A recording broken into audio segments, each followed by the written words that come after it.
generally speaking, everything you do is for humanity. Why? Why are we working? Why do you care about the politics? Why do you care about multiplanetary species? Consciousness, you mentioned that, but like, yeah. do you ever get like, feel like that's maybe not the case or not true?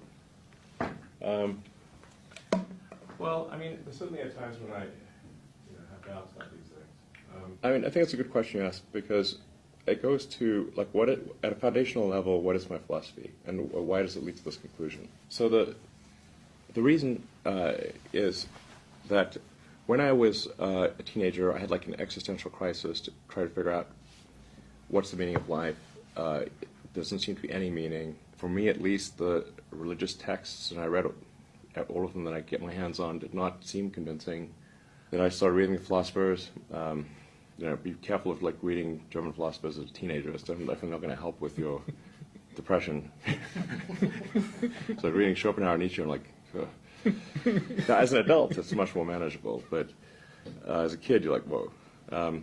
So then I was like, man, I'm just like struggling to find meaning in life here. And then I read Hitchhiker's Guide to the Galaxy, and basically what Douglas Adams was saying is that we don't really know what the right questions are to ask. Like, the question is not what's the meaning of life. In the Hitchhiker's Guide to the Galaxy, and Earth, it turns out, is a big computer and its goal is to answer the question, what's the meaning of life? And Earth comes up with the answer 42.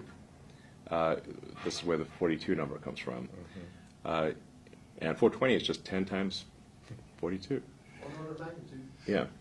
In that book, which is really sort of a book about, it's an existential philosophy book disguised as humor, they come to the conclusion that no, the real problem is trying to formulate the question. And to really have the right question, you need a much bigger computer than Earth. And so maybe one way of characterizing this would be to say the universe is the answer. What is the question? What are the questions?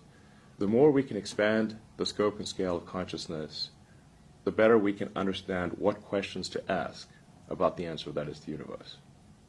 The more we can expand consciousness, become a multi-planet species, ultimately a multicellular species, we have a chance of figuring out what the hell's going on.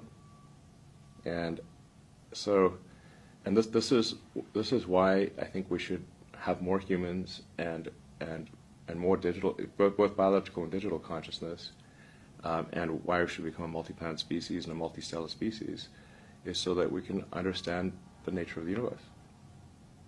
And then, in order for that to occur, then we have to make sure that things are good on Earth. We don't want Earth to disappear. So sustainable energy is important.